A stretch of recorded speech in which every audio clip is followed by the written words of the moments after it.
Hello everyone, this is Guiricast, and today we're going to make a match preview of the Málaga match on Sunday between Málaga Football Club and Sociedad Deportiva Huesca.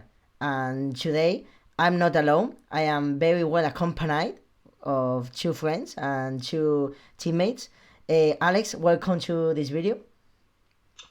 Welcome, thank you. It's good to be, I'm excited for this weekend, but a little bit nervous because, as everyone will know,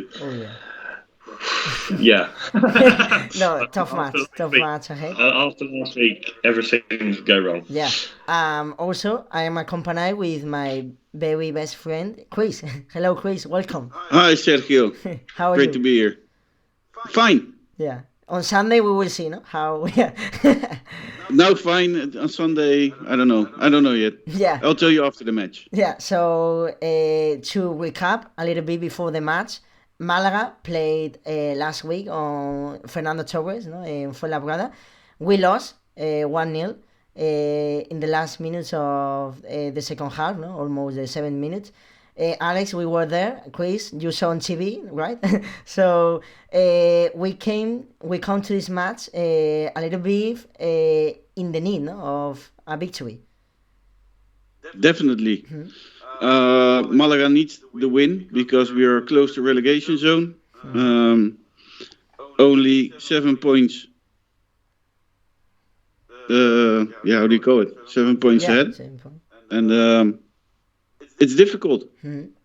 Yeah. Alex, do you think that the squad is not with so much confidence to this match? Or do you think that maybe if we don't win this game, we have 9 games left of just looking Amorebieta, Real Sociedad B, and the results?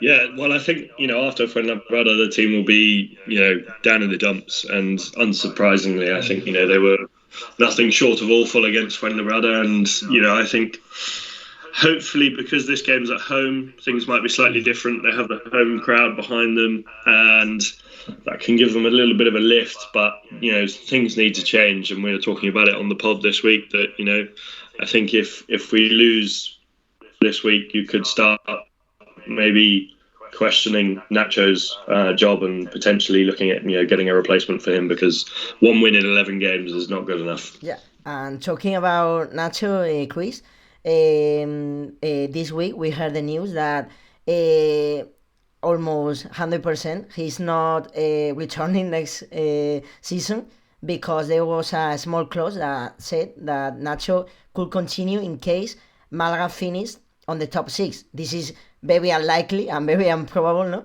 This season. Do you think that Nacho is going to finish even this season, or maybe if we lose 5 games in a row, we are on the relegation zone? It could happen, no? Malaga in the relegation zone. Yes. Manolo take action and start looking for a new coach. I think if Malaga wants to sack Nacho, it should be in this week or the next week, because after that it will be difficult to find another coach. Oh, yeah. And the coach has to adapt, and I don't think there would be enough time to sack him if we now lose the upcoming 5 matches. Oh yeah, I don't know, Alex, if you remember last season that Castellón, that is now playing the 3rd tier of Spanish football, they had some like the same situation because they sacked their coach 3 games before the final date, and they relegated. Well, we relegate them in the Rosaleda. We won them, and they went to the 3rd division. It could happen to Malaga this year, no? So this match is really important, not only because of getting the 3 points, but also of having a relief, no, of not seeing very much the relegation burden. Yeah, no, I think it's a vital match, and you could say potentially that if we don't win, I think this season I feel like the teams in the relegation zone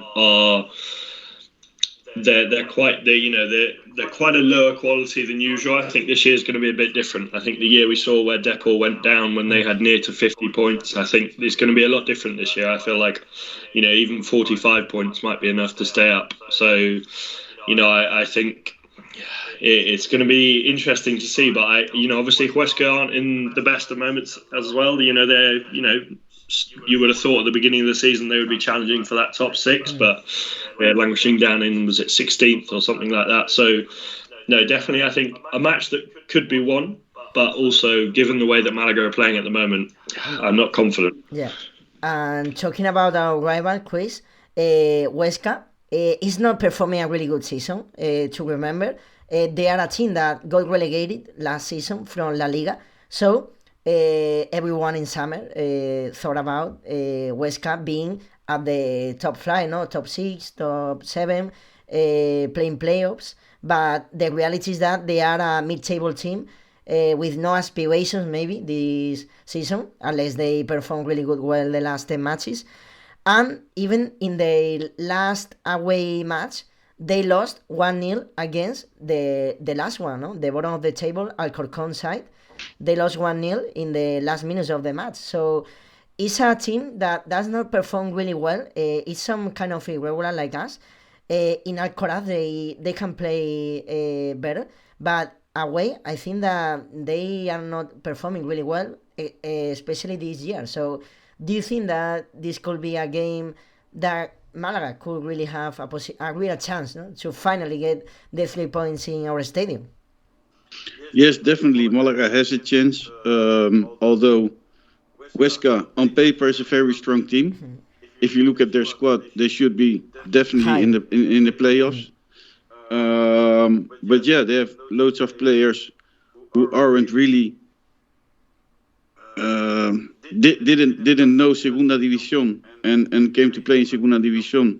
Well, they had no experience in Segunda, and Segunda is a different kind of football, I think. Yeah. Alex, Chris? But yeah, Malaga has options. Mm-hmm. Although Malaga is not doing very well, neither is Huesca. Mm-hmm. But if you look at the last 5 matches, Huesca had more points from the last 5 matches than Malaga. Mm-hmm. So it's going to be difficult, but there are options. Oh, yeah. And Alex, did Huesca disappoint you this season? Because for me, the answer is yes, because I thought that they were going to be higher, at least like Real Valladolid, Girona, playing for playoffs or trying to get into these playoffs. But it seems that they have disappointed, no? Yeah, no, definitely. I think, when the Spanish Segunda podcast put out a post at the beginning of the season saying, who are your 3 teams to go up, I think Huesca were I'm not sure whether they were the top of the league, but they were definitely in the top 2. Mm-hmm. And, obviously they you always think when a team comes down, they're going to do well and they're going to challenge for that top 6. But I think, like Chris said, sometimes it's a bit of a challenge and, very much like the Championship. Segunda's a different beast, and it doesn't always work out the way that they think it's going to work out. We saw that with Malaga when they came down. We're still in Segunda 4 years later, so I think it's quite often. I think we're wrong to assume that just because they were in La Liga, they're going to challenge for that top 6. It's Segunda is a very hard division to get out of. Oh yeah, and Chris, talking about old friends, Sunday in La Rosaleda. It comes really old friends, no? For example, Ignasi Miquel, no? They got relegated with us the last year in First Division. Even he played as a starter that game in Levante that we got relegated. I remember that. And also the more recent player, Joaquín Muñoz, no? As it happens last year, he played on loan, no? From Huesca. He's from Malaga, no? He's a Malaga player, last year. But do you think that maybe these players could get a little bit extra motivated against us? I don't know. What I've heard, what he said in the press conference is that if he will score against Malaga, he will celebrate it. Oh yeah. I don't know what your opinion is about that. But Joaquín Muñoz is not having a very good season. No. actually no. And Ignacio Miguel scored 2 goals against Malaga, or scored 2 goals this season, not against Malaga, but scored 2 goals this season. I don't know. I don't know how you think about it, what you think about it, but I always liked Ignacio Miguel when he played for Malaga. Yeah, I Alex. thought he was one of the better players that season. Yeah, Alex, I don't know what you think about that, but for me, I think Ignacio Mikel is performing well. Not at his highest level this year, but he's performing well. No, I think that this year he's at the center back with Pulido, the captain. He is performing good matches. Although in the defensive line they are not performing really well, no. But I think individually he is good this year, at least. And Joaquin, I don't know what do you think about what Chris said, no? These words saying that he will celebrate a goal. I can understand him because he's a football player, no? And if he scores a goal that in the last minute and he gets 3 points, of course, no, he's going to celebrate. He is working for other team, but I don't know if you agree with him in this case. Well, I think, to be honest, in this case, I think he's from Malaga, but he's got no real loyalties to the club. Oh, yeah. I think he's only on loan for a season. If he wants to celebrate, that's fair enough. I understand. He's entitled to, and I think any player is. If they choose to celebrate against a former club, that's fine. They're proud of themselves for scoring a goal, and I think in the case of Ignacio Miguel, I think obviously Huesca. I believe we had a stat on the pod this week that they had the most clean sheets all season. So obviously he's been a part of that. And, I think Malaga, we know, have struggled to score goals this season, 7 in our last 11 games. So, I think, we're up against it. And, Ignacio Miguel is part of that strong defence that Huesca have. Yeah, and Chris, talking about struggle at the goals, Huesca, it seems that they have a really good team in terms of scoring, no? For example, Jaime Soar, no? The midfielder has 11 goals this season. Yeah, he's their top scorer. Yeah, Marc Mateu at the left wing. He played a really good season last year at Castellón, although they got relegated. But this year he's playing really good level at the wing. He's assisting to his teammates. And Pulido, for example, no, the defensive end. So I think that these 3 men could be the ones to have to be careful this weekend. Yes, they're definitely the danger men. Oh yeah. They have a score average from 1.1, and Malaga has a scoring average from 0.85. Oh. So, yeah. Malaga. I think that's the main problem for Malaga, the lack of goal. Oh yeah, that's why we are at the bottom, more or less, area of the table. And Alex, just to finish, and then with Chris, your result for Sunday, because it's a tough match, and I don't know. What do you think about it? Well, I'm going to have to apologise before I make my prediction because Malaga fans won't like it. I'm going to go with... it's a difficult one. I think I'm going to go with 1-0 Huesca. I think, Malaga haven't impressed me,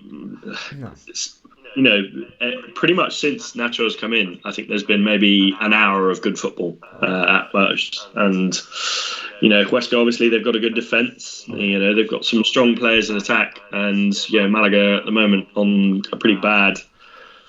I think, we've been playing okay, but then Fuenlabrada, I think that just sort of broke our rhythm a little bit. And, I really think we're going to struggle. I think Huesca will get the win here. That random control, it defines all season in Malaga. No? So, and Chris, your prediction for this weekend? It depends a bit on if Nacho is willing to make changes. Oh, yeah. Because changes are needed. The way we are playing is the same way we have played the whole season, and it's not working. We don't have a team to be 17th on the table at this moment. But if Malaga makes some changes, Malaga could win. But I'm not seeing Nacho changing a lot, so I would say 0-0. Yeah. I agree with you, Chris. I think the result will be the same. Both teams with a lot of fear of losing points in that midfield area of the table. I think that both teams withdraw. A lot of things need to change in case we want to win some matches, because I cannot believe it that we were the same team that were at the sixth spot or at the seventh spot on November and October. It happens the same with Sporting, no? That they were the leaders of the league on Halloween, and now they are even worse than us. So I cannot believe it what happened in this division. But let's see, no? Let's see on Sunday if we got back on track with 3 points and we can be a little bit more not looking that much in the relegation battle, no? So let's see. So thank you very much, Alex and Chris, for coming to this video. Thank you. Thank you. Thank you. Yeah, and for everyone, stay updated for our new content. We will make more videos. You can listen to us on Sport Direct Radio every week. So stay tuned because more content will be available soon. So thank you very much. This is Guiricast, and see you on the next video or podcast. See you soon.